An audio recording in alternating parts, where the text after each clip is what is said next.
सभी श्याम प्रेमियों को जय श्री श्याम। जैसा कि आप जानते हैं, भागवत सप्ताह शुरू हो चुका है। ऐसे में कई स्थानों पर, कई धार्मिक स्थलों पर भागवत गीता के पाठ का आयोजन किया जाता है। आज मैं आप सबको श्रीमद् भागवत गीता के प्रथम अध्याय का वर्णन सुनाऊंगी। महाभारत के युद्ध भूमि कुरुक्षेत्र में पांडव और कौरव दोनों सेनाएं आमने सामने खड़ी थी। दुर्योधन ने अपनी सेना और पांडवों की सेना का निरीक्षण करने के लिए द्रोणाचार्य के पास जाकर युद्ध की स्थिति बताई। उसने बताया कि पांडवों की ओर से भीम और अर्जुन जैसे पराक्रमी योद्धा उपस्थित हैं और उनकी सेना का संचालन धृष्टद्युम्न कर रहे हैं। इसके बाद दुर्योधन ने अपनी सेना के महासूरवीरों का परिचय कराया और सबको उत्साहित किया। इसके बाद महाशंखों और नगाड़ों का नाद हुआ। भीष्म पितामह ने अपनी शंख ध्वनि से कौरवों का उत्साह बढ़ाया। उसके प्रत्युत्तर में पांडव पक्ष के सभी योद्धाओं ने अपने अपने शंख बजाए। श्री कृष्ण ने पंचजन्य शंख और अर्जुन ने देवदत्त शंख बजाया। इस प्रकार शंखनाद से संपूर्ण आकाश और पृथ्वी गूंज उठे और दोनों सेनाएं युद्ध के लिए तैयार हो गईं। अर्जुन ने उस समय श्री कृष्ण से निवेदन किया, हे माधव, कृपा मेरा रथ दोनों सेनाओं के बीच में ले चलो ताकि मैं देख सकूं कि इस युद्ध में मुझे किन किन के साथ युद्ध करना है। श्री कृष्ण ने अर्जुन का रथ दोनों सेनाओं के बीच खड़ा कर दिया, जहां भीष्म, द्रोणाचार्य और अन्य महारथी खड़े थे। अर्जुन ने जब अपने सामने ही गुरुजनों, पितामह, चाचा, मामा, भ्राता, पुत्र और मित्रों को युद्ध के लिए तैयार देखा तो उनका हृदय द्रवित हो उठा। उन्होंने करुणा से भरकर श्री कृष्ण से कहा, हे कृष्ण, इन सब अपने संबंधियों को मारकर मैं सुख कैसे पा सकता हूँ? विजय, राज्य और सुख का हमें क्या लाभ जब वे सब लोग ही हमारे सामने युद्ध भूमि में खड़े हैं। मुझे राज्य और सुख की इच्छा उन लोगों के लिए है जो स्वयं शस्त्र उठाए मेरे सामने खड़े हैं। मैं इन सब का वध नहीं कर सकता। यदि इन्हें मार दिया तो हमारे जीवन का क्या उद्देश्य रह जाएगा? अर्जुन ने आगे कहा, हे मधुसूदन, मैं अपने गुरुजनों और बंधुओं की हत्या करके पाप का भागी नहीं बनना चाहता। लोभ और मोह से अंधे हुए ये लोग कुल विनाश और अधर्म के दुष्परिणाम नहीं देख पा रहे हैं, लेकिन मुझे तो यह सब स्पष्ट दिखाई दे रहा है। कुल विनाश से परंपराएं नष्ट हो जाएंगी, धर्म लुप्त हो जाएगा, स्त्रियों में दूषित प्रवृत्तियां उत्पन्न होंगी, जिससे समाज का पतन निश्चित है। मैं ऐसे पाप को कभी नहीं करना चाहता। यह कहते हुए अर्जुन शोक और विषाद से भर गए। उन्होंने धनुष बाण हाथ से छोड़ दिए और रथ में बैठ गए। उनका हृदय दुविधा और करुणा से व्याकुल हो गया। इस अध्याय में अर्जुन का विषाद, शोक और मोह दिखाया गया है। जब युद्ध भूमि में उसने अपने ही सगे संबंधियों को युद्ध के लिए खड़ा देखा तो उसका मन द्रवित हो गया। धर्म और कर्तव्य के बीच उलझकर अर्जुन शोकग्रस्त हो गए और उसने युद्ध करने से इनकार कर दिया।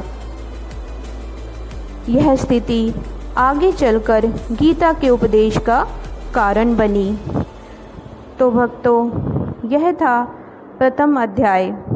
अब मैं आपको गीता के प्रथम अध्याय का महात्म्य सुनाऊंगी। एक समय माँ पार्वती ने पूछा, हे महादेव जी, किस ज्ञान के बल से आपको संसार के लोग शिव कहकर पूछते हैं?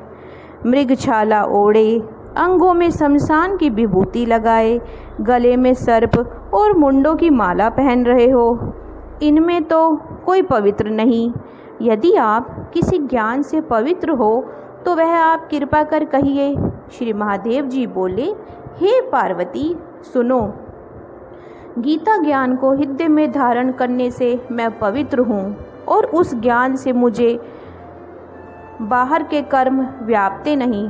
तब पार्वती जी ने कहा, हे भगवान, जिस गीता ज्ञान की आप ऐसी स्तुति करते हैं उसके श्रवण करने से कोई कृतज्ञ भी हुआ है?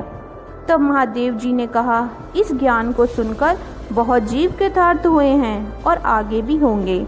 मैं तुमको एक पुरातन कथा सुनाता हूँ, तुम श्रवण करो। एक समय पाताल लोक में शेषनाग की शैया पर श्री नारायण जी नैन मूंद कर अपने आनंद में मगन थे। उस समय भगवान के चरण दबाती हुई श्री लक्ष्मी जी ने पूछा, हे प्रभु, निद्रा और आलस्य उन पुरुषों को व्यापता है जो जीव तामसी हैं, फिर आप तो तीनों गुणों से अतीत हो। आप जो नेत्र मूंद रहे हो, यह मुझको बड़ा आश्चर्य हो रहा है। श्री नारायण जी बोले, हे लक्ष्मी, मुझको निद्रा आलस्य नहीं व्यापता। एक शब्द रूप जो भागवत गीता है, उसमें जो ज्ञान है, उसके आनंद में मैं मगन हूँ। जैसे 24 अवतार मेरे आकार मेरे रूप हैं, वैसे यह गीता शब्द रूप अवतार है।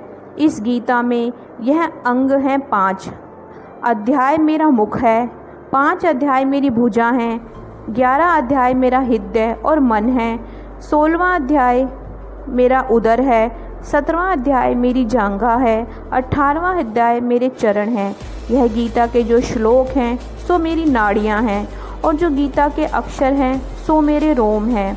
ऐसा जो मेरा शब्द रूपी गीता ज्ञान है, जिसके अर्थ को मैं हृदय में विचारता हूँ और बहुत आनंद को प्राप्त होता हूँ।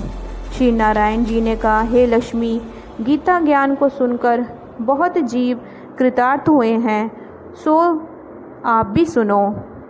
शूद्रवर्ण एक प्राणी था जो चांडालों के कर्म करता था और तेल लवण का व्यापार करता था।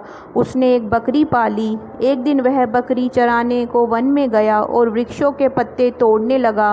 वहाँ सर्प ने उसे डस लिया, जिससे तत्काल उसके प्राण निकल गए। मरकर उसने बहुत नरक भोगे। फिर बैल का जन्म पाया।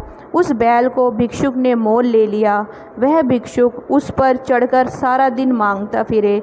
जो कुछ भिक्षा मांग कर लावे वह कुटुंब के साथ मिलकर खावे। वह बैल सारी रात द्वार पर बंधा रहे, उसके खाने पीने की भी खबर ना लेवे। कुछ थोड़ा सा भूसा उसके आगे डाल देवे। जब दिन चढ़े फिर बैल पर चढ़कर मांगता फिरे। कई दिन गुजरे तो वह बैल भूख का मारा गिर पड़ा, पर उसके प्राण नहीं छूटे। नगर के लोग देखा करें, कोई तीर्थ का फल दे, कोई व्रत का फल दे, पर उस बैल के प्राण नहीं छूटे। एक दिन गणिका का आठ उसे मनुष्य से पूछा, यह भीड़ कैसी है? तो उन्होंने कहा, इसके प्राण जाते नहीं, अनेक पुण्य का फल दे रहे हैं तो भी इसकी मुक्ति नहीं होती। तब गणिका ने कहा, मैंने जो किया है उसका फल इस बैल के निमित्त दिया। इतना कहते ही बैल की मुक्ति हुई। तब बैल ने ब्राह्मण के घर में जन्म लिया। पिता ने इसका नाम सुशर्मा रखा। जब बड़ा हुआ तो पिता ने इसको पढ़ाया। तब उसको पिछले जन्म की सुध रही थी। उसने एक दिन मन में विचार किया, जिस गणिका ने मुझे बैल की योनि से छुड़ाया था उसका दर्शन करूं। विप्र चलता चलता गणिका के घर गया और कहा, तू मुझे पहचानती है? गणिका ने कहा, नहीं, तुम कौन हो? मेरी तेरी क्या पहचान? तू विप्र और मैं वैश्या। तब विप्र ने कहा, मैं वही बैल हूँ जिसको तुमने अपना पुण्य दिया था। तब मैं बैल की योनि से छूटा था। अब मैंने विप्र के घर जन्म लिया है। तू अपना वह पुण्य बता। गणिका ने कहा, मैंने अपने जाने कोई पुण्य नहीं किया, पर मेरे घर एक तोता है, वह कुछ पढ़ता है, मैं उसके वाक्य सुनाती हूँ। उस पुण्य का फल मैंने तेरे निमित्त दिया था। तब विप्र ने तोते से पूछा कि तू सवेरे क्या पढ़ता है? तोते ने कहा, मैं पिछले जन्म में विप्र का पुत्र था। पिता ने मुझे गीता के पहले अध्याय का पाठ सिखाया था। एक दिन मैंने गुरुजी से कहा, मुझको तुमने क्या पढ़ाया है? तब गुरुजी ने मुझे श्राप दिया कि तू सूआ हो जा। जब मैं सूआ हुआ, एक दिन फंदक मुझे पकड़ ले गया। एक विप्र ने मुझे मोल लिया। वह विप्र भी अपने पुत्र को गीता का पाठ सिखाता था। तब मैंने वह पाठ सीख लिया। एक दिन विप्र के घर चोर घुस पड़े। उनको धन प्राप्त ना हुआ तो पिंजरा उड़ा ले गए। उन चोरों की यह गणिका मित्र थी। मुझे इसके पास ले गए, सो मैं नित्य गीता जी के पहले अध्याय का पाठ करता हूँ। वही यह गणिका सुनती है, पर इस गणिका की समझ में नहीं आता। जब मैं पढ़ता हूँ, वही पुण्य तेरे निमित्त दिया था। सो हे लक्ष्मी, गणिका ने भी भले काम ग्रहण किए, नित्य प्रति स्नान करे और गीता के पहले अध्याय का पाठ करे। इससे उसकी मुक्ति हुई। श्री नारायण ने कहा, लक्ष्मी, जो कोई अनजान होकर भी गीता का पाठ करे या श्रवण करे, उसको भी मुक्ति मिलेगी।